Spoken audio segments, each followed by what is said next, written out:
जय हिंद। मैं सीए मोहित। मैं आज आपके लिए लेकर आया हूँ वारी आरटीएल के रिज़ल्ट का एनालिसिस मेरी लैंग्वेज में।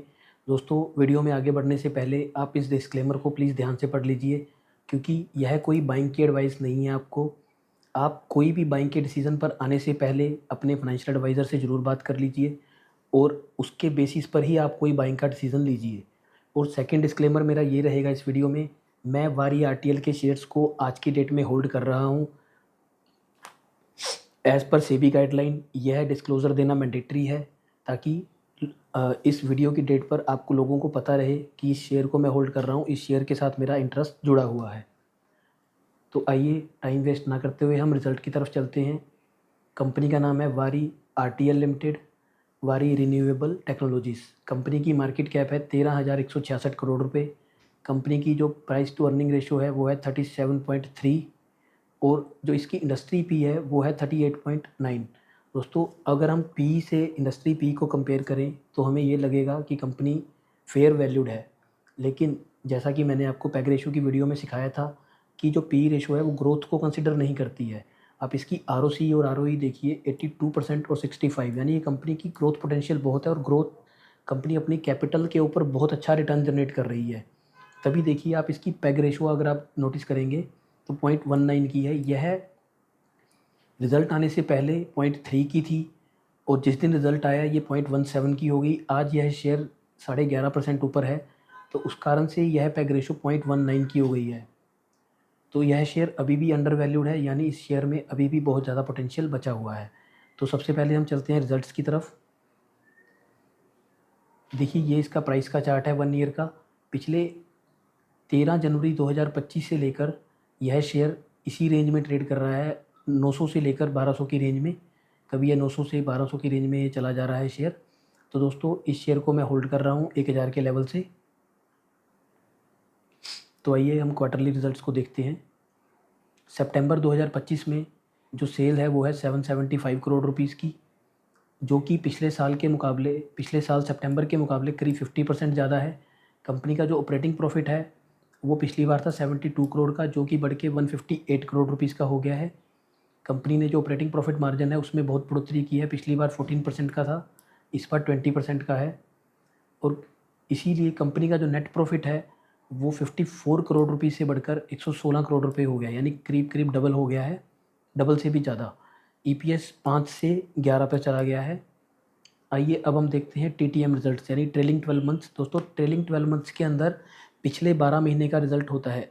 जो ट्रेलिंग 12 मंथ्स आज से पहले था, यानी ये रिजल्ट आने से पहले था, तो उसमें था जून, मार्च, दिसंबर और सितंबर। अब ये सितंबर इसमें से चला गया है, क्योंकि अब ये सितंबर 2025 इसका पार्ट बन गया है।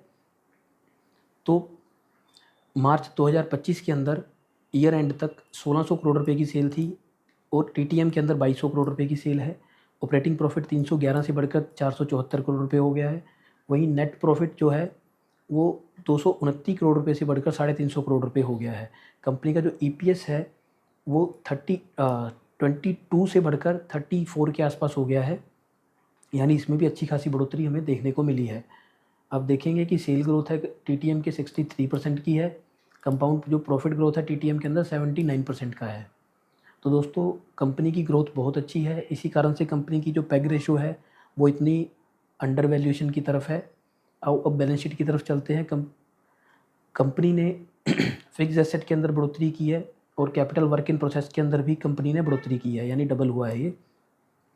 दोस्तों, कैपिटल वर्क इन प्रोसेस वो आइटम्स होती हैं जो कंपनी जिनके ऊपर काम कर रही है, लेकिन अभी वो पूरी तरह से डेवलप नहीं हुआ है, यानी वो फिक्स एसेट का पार्ट नहीं बना है, उससे रिटर्न जनरेट नहीं हो सकते अभी।